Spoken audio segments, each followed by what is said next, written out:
Yes guys, welcome back to another FIFA 21 video where today I'm going to be showing you 3-5-2 custom tactics and player instructions. So the 3-5-2 formation is definitely the best three at the back formation in the game. Now a lot of people don't like playing three at the back formations, but they are actually very can be actually very hard to play against for the opposing team. So I do recommend giving them a go if you haven't already. They're very similar to the 5 backs, but apart from obviously the wing backs, they're actually sort of just left mids and right mids instead, especially in this version. So this is actually very similar to a few other formations in the game. Instead of fullbacks, they've just sort of been pushed up to left mid and right mid, so that's more attacking versions than what is in the game. So three at the back is actually quite, it's actually easier to defend with than most people think, because that middle centre back can actually sort of close a lot of gaps through the middle, and the left mids and right mids can also drop back when defending, and you still have 2 CDMs to help with as well. So for the custom tactics first, my defensive style is on press after possession loss or balanced. I like using press after possession loss, but usually only on a few formations. This is one of the few formations that does work quite well with it, but it does drain a lot of player energy, so I recommend maybe using balanced instead if you don't want that to happen. For the width, I recommend using 4. This is just to bring in the left mids and right mids a bit narrower, making them easier to defend with. The depth, for the depth, I recommend playing anything higher than 7. You can use 7 to get that automatic side trap, which happens when you go from 7 and above.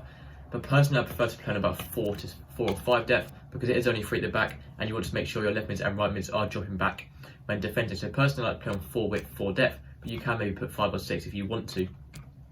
For the offensive style for this formation, I recommend using long ball this formation. The reason for this is because long ball would sort of make the strikers and also the left mids and right mids make forward runs, sort of getting behind, and also into the opposition box works really well, getting the ball straight up to the opposition. But you can use balance if you feel like long ball's a bit too predictable for you. That is your choice. For the width, it doesn't really matter what you put the width as too much, because the only players affected are the left mids and the right mids. It's quite a narrow formation. It will only affect those 2 players. So the wider players, personally I like to play on about 6 width, just to make sure they're using the full width of the pitch, making the most of the pitch. Players in box, I recommend using 5 in this formation. I usually go with 6. For this formation I use 5 because it's obviously 3 at the back. You need the extra defensive help once again. Corners just leave on 3, and then free kicks put to 2 or 1.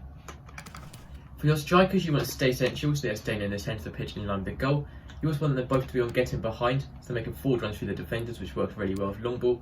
And also you want to stay forward, so they're always at the top of the pitch and not coming back.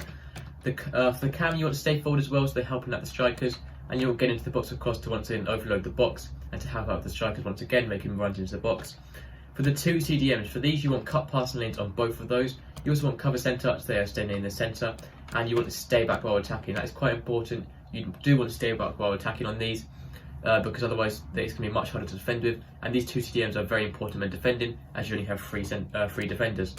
Left mids and right mids, for these, leave them completely default, and make sure you do not have stay forward on, because that will make it very hard to defend. Basic defence support works well, because when they do come back every now and then when they are needed and sort of act like fullbacks. If they don't come back, then your 2 CDMs will help defend as well, so that's still not a problem. For your centre backs, obviously leave those default. Goalkeeper, comes across here, so your keeper's calling for his line a bit more to defend corners and crosses, and sweeper keeper, so he's been a bit more aggressive, coming outside the box and challenging the opponent for loose balls and through balls. So that's everything for this video. 3-5-2 formation. It's definitely the best 3 at the back formation. So if you haven't tried a 3 at the back formation in this game, I recommend giving this a go. And if you have and you just want new tactics, and these tactics work well. So that's everything for this video. Make sure to subscribe. Have a nice rest of your day, and I'll see you next time. Goodbye.